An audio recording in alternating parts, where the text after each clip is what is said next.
प्रीती संगमावरून उपमुख्यमंत्री अजित पवार बोलतायत, थेट जाऊयात। जयंतीच्या निमित्तानं आपण सगळेजण त्यांचं स्मरण करत असतो आणि चव्हाण साहेबांनी जो विचार महाराष्ट्राला दिला, शिवशाहू फुले आंबेडकरांच्या महाराष्ट्राला दिला, त्या विचाराची आज देखील प्रकर्षाने आपल्याला सगळ्यांना आठवण येत असते।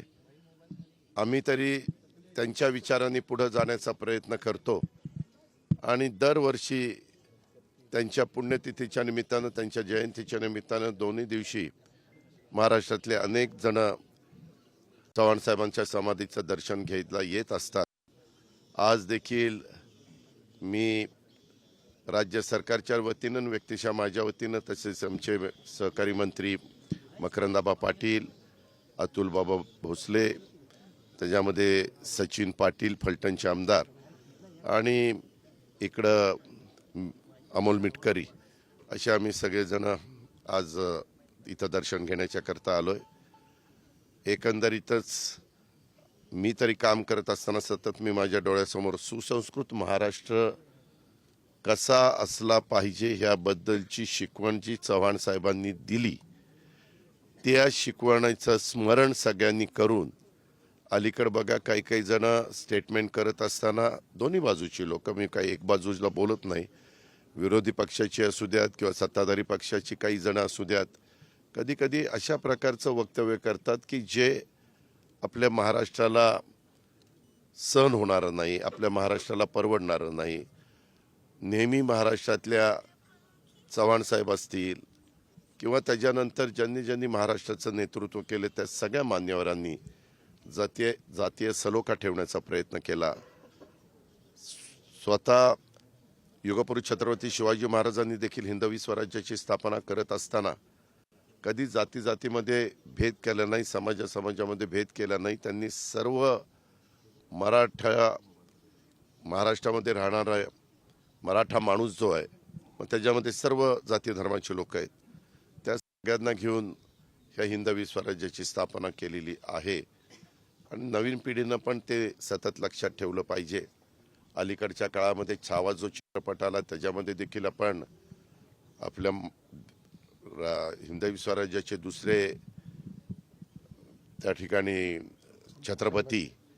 छत्रपती संभाजी महाराज यांच्याही बद्दलचा इतिहास नवीन पिढीच्या समोर आणण्याचं काम चाललेलं आहे।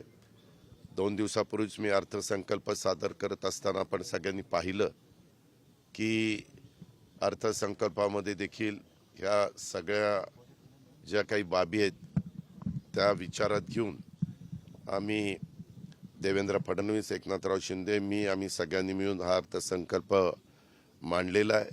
आज पण त्याच्याबद्दलची बरीचशी चर्चा दोन्ही बाजूच्या सन्माननीय सदस्यांच्याकडनं होणार आहे। त्याही करता मला अर्थमंत्री म्हणून तिथं हजर राहायचं म्हणून मी सकाळी थोडंसं लवकर येऊन इथं चव्हाण साहेबांच्या समाधीचं दर्शन घेण्याचा प्रयत्न केला। मला एवढंच सांगायचं आहे की जोपर्यंत राजकीय जीवनामध्ये तोपर्यंत चव्हाण साहेबांची विचारधारा मी कदापि सोडणार नाही किंवा ढळू देणार नाही। त्याच विचारधारेने महाराष्ट्राचं भलं होणार आहे, सगळ्या समाजाचं भलं होणार आहे।